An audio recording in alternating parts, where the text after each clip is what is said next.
Good afternoon. I'm Will Keys, the United States Attorney for the Middle District of Georgia, and we're here to announce the unsealing of an indictment that charges the most sophisticated and sprawling criminal enterprise using drones to introduce contraband into the federal prison system ever charged by the Department of Justice. The 12 individuals charged are alleged to have used heavy payload drones like the one right here to introduce contraband into 10 federal prisons across the eastern United States. At least 38 drone drops are alleged using 6 separate drones. The contraband included drugs like methamphetamine, K2, Suboxone, and marijuana. And the contraband included cell phones, weapons and escape tools, and tobacco. And this contraband was intended for the prison population, threatening the safety of all. I'm standing here with our law enforcement partners. We have Director Bill Marshall with the Federal Bureau of Prisons, Special Agent in Charge Marlo Graham with FBI Atlanta, and Special Agent in Charge Joe Harris with the Department of Transportation, OIG, for the Southern Region. On June 10th, a grand jury in the Middle District of Georgia found probable cause that the 12 individuals charged committed the crimes listed. The indictment was unsealed by the court and made public several hours ago, and the indictment charges the following conspiracies. All defendants listed are charged in a conspiracy to use drones to introduce contraband into federal prisons. 5 defendants are charged in a separate methamphetamine conspiracy, 7 defendants charged in a marijuana conspiracy, and 4 defendants charged in a K2 conspiracy. Additional charges include possession with intent to distribute Suboxone, charges related to the illegal possession of firearms, distribution of cocaine, travel in aid of racketeering, illegal use of a communication facility, evidence tampering, and operating unregistered drones.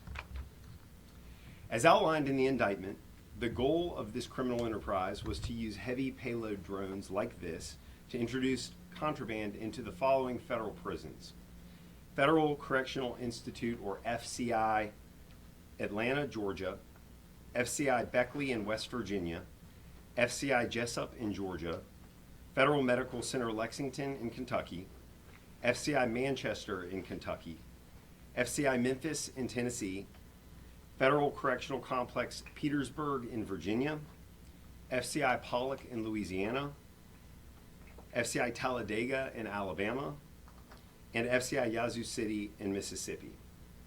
The indictment identifies each of the drones by the model and ID number, and as mentioned, the 6 drones used in this conspiracy made numerous drops at each of these federal prisons. A former daycare center located here in Macon, Georgia, that defendants referred to as the lab, served the organization as a facility to store drugs, drones, contraband, and to package and load the drones used in this case. The defendants charged in the methamphetamine conspiracy face a maximum of life in federal prison. Defendants charged in the K2 conspiracy face a maximum of up to 30 years in prison. Defendants charged in the marijuana conspiracy face 5 or 10 years. Those charged with illegally possessing firearms face 15 years, and defendants facing the contraband charges face up to 5 years. As a reminder, at this stage, an indictment is only an allegation, and all defendants are presumed to be innocent until they're proven guilty beyond a reasonable doubt. But these charges represent the seriousness with which DOJ takes this criminal activity.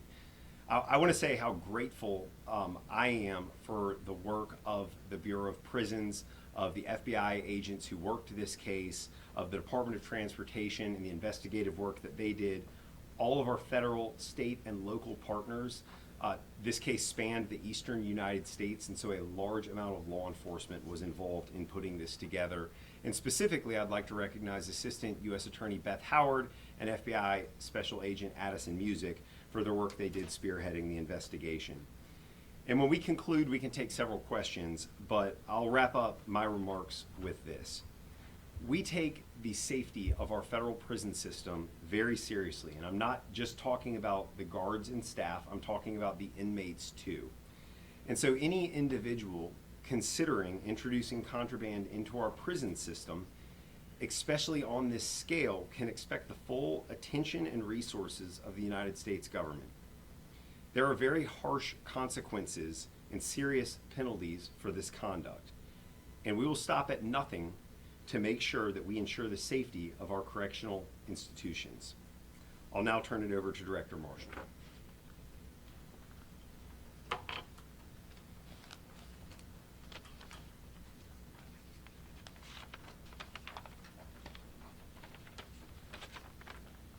Thank you, Will. I really appreciate that. Good afternoon. I want to thank U.S. Attorney Keyes, along with our law enforcement partners at the FBI and the Department of Transportation for their leadership in this case. And the Bureau of Prisons appreciates the opportunity to participate in today's announcement. The Federal Bureau of Prisons remains firmly committed to ensuring the safety and security of our institutions, for our staff, and for the individuals entrusted to our care. The allegations outlined in this indictment describe a coordinated criminal effort involving heavy payload drones to introduce dangerous contraband into federal prisons across multiple states. Activity of this nature threatens the safety of everyone who lives and works inside our facilities, and it will not be tolerated. I want to acknowledge the investigators, agents, prosecutors, and Bureau staff who diligently worked hard to make this possible. Their efforts and the strong partnership reflected here are essential to identifying, disrupting, and stopping those who attempt to compromise the integrity of our institutions. We will continue to work closely with our federal, state, and local partners to protect our facilities and maintain order and security. I also want to note that an indictment is simply an allegation. All defendants are presumed innocent unless and until proven guilty in a court of law. Let me close with this. Anyone considering introducing contraband into a federal prison, especially through organized or high-tech means, should expect the full attention of President Donald J. Trump, Acting Attorney General Todd Blanche, and the entire Department of Justice. Our mission is clear, and we will continue to do what is required to ensure our institutions remain safe, secure, and orderly environments. Thank you.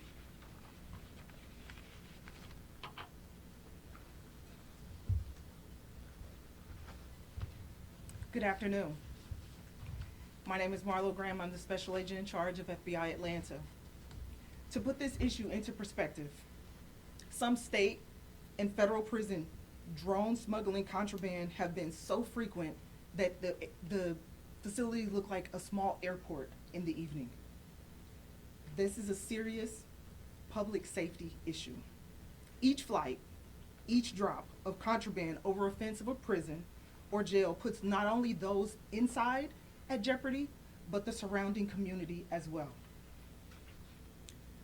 We are talking about supplies of drugs, cell phones, cigarettes, but even blades that could be used as escape tools and weapons.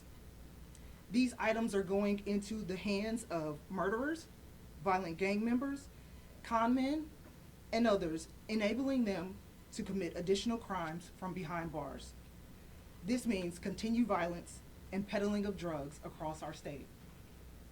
Today's indictment alleges 38 separate drone intrusions into correctional facilities throughout the eastern United States, highlighting both the scale and sophistication of these criminal networks.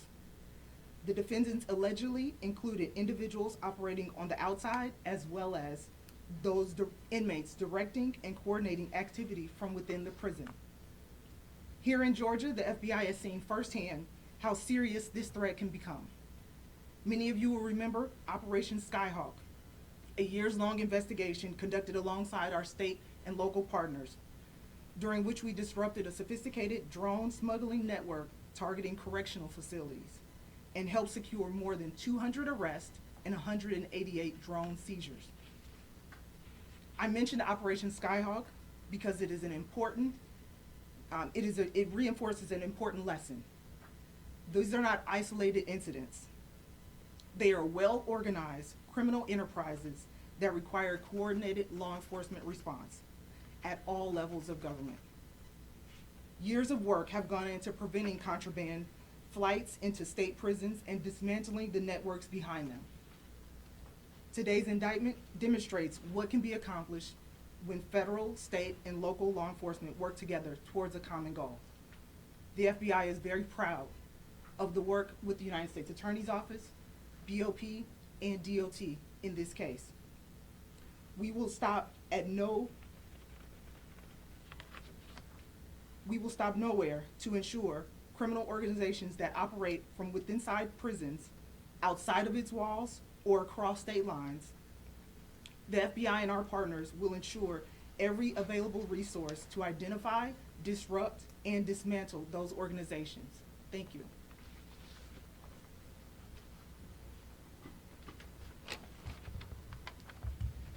Good afternoon, everyone. Thank you to U.S. Attorney Keyes for inviting me to join today and making this announcement. My name is Joseph Harris. I am the Special Agent in charge with the United States Department of Transportation, Office of Inspector General.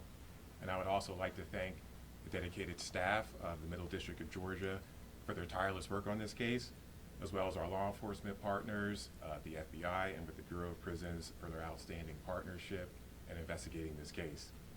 I am especially grateful to my OIG colleagues whose expertise and hard work were instrumental in bringing this indictment forward. As the use of drones continues to expand, both commercially and recreationally, it is critical that we do everything within our power to protect the public and preserve the integrity of our nation's airspace. Federal laws and regulations governing drone operations exist to ensure the safe and the responsible integration of unmanned aerial systems into our nation's airspace. Those who knowingly disregard these safeguards and use drones for illegal purposes compromise the integrity of our nation's aviation system by endangering other airspace users, but is also people on the ground.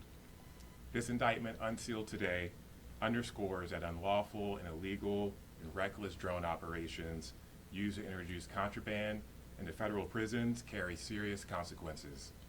Individuals who choose to violate federal aviation laws should expect to be identified, investigated, and held accountable. Together with our law enforcement partners and our prosecutorial partners across Georgia and the United States, DOT OIG is committed to safeguarding the national airspace system and protecting the public from those who threaten its safety. Thank you. And so let me first thank all of you for being here this afternoon and helping to share this message. I'm sure you'll all appreciate the stage of our case. This indictment was just unsealed a couple hours ago. It's an active case in court, so we welcome any questions, but I think you'll understand that any responses specifically with the facts are going to have to be really tailored to the four corners of that indictment, which is available to you. But I welcome any questions. What do you know about how these defendants, these accused, may have also been doing this work in the state prison system? Is there any intersection between this and what we know is going on in the Georgia prisons? So this case, our federal statutes and our federal investigation focuses on this federal case right here. Obviously, this is a nationwide problem, which is why we're attacking it on this scale. There's overlap, but as to this case, it's focused on federal prisons. And of course, our federal statutes are really what target those facilities, which is sort of what you see in the indictment. The special agent talked about some prisons looking like a small airport right now. Can you guys talk about the challenge, not necessarily this specific case, but in general, the challenge these present, the unique challenge they present versus other ways of smuggling in equipment, and why it's so hard to deal with it, why it's so hard to not have a small airport around a prison? Sure, I can touch on that, and if FBI has anything to add, I think just by the nature of these drones, they're fast moving, they're remote. It's a challenge for law enforcement, but I think that's what this case demonstrates, is that we are at the speed to tackle this problem. And this is a very sophisticated investigation, a very complex problem, but that's why we focus these resources on this problem, because it is, this is not new for us, but again, just grateful for the dedicated work of the agents and all of these officers, agencies, for putting in the time, work, and expertise into tackling this complex problem. 38 documented drops, given what we know about the scale of this nationwide, that doesn't seem like a lot. What proportion do you imagine that represents of the whole of what this group was doing, or does that represent everything you know they've done? So, as I'm sure you'll appreciate, those 38 drops which are charged in the indictment are again, that is within what we're here to talk about today. But 38 drops at 10 federal prisons, this is the largest charge on an organization doing this kind of activity in the history of the United States. And it's over several years. So it is widespread, and so is our charging document and kind of where we find ourselves today. Was the reason for the venue being here, a lab, the daycare center? The former daycare facility they refer to as the lab, that's right. You know, with a conspiracy such as this, we're looking at where the criminal activity is centered. So we find ourselves here in Macon. Where was that daycare located? We're not going to talk about those facts at this time. Can you elaborate on what happened to the contraband after it was dropped in the cases that were tracked in the federal prison system? And so you'll have a copy of that charging document if you don't already, and for each drop, you can see the details as to how law enforcement reacted at those specific facilities and get a little bit more detail. It's of public record, but we can get you a print copy or answer any of those questions when we wrap up here. Is it accurate that in the indictment said sometimes it was recovered by law enforcement and sometimes it disappeared? That's correct. Is that good? Okay. That's correct. Carlos Stevens with WJ said, do you suspect that there will be any more people indicted in this case? We won't talk to the future, but I can tell you law enforcement is certainly continuing to focus on this problem, and if the need arises, we'll take action. One more question. Just a clarifying question, the 12 indicted today are part of the 10 federal prisons nationwide. Do we expect other indictments in like Kentucky, or is it solely here in the Middle District of Georgia? So our case and our indictment, because of the conspiracy count, brings in that criminal conduct from across the eastern United States.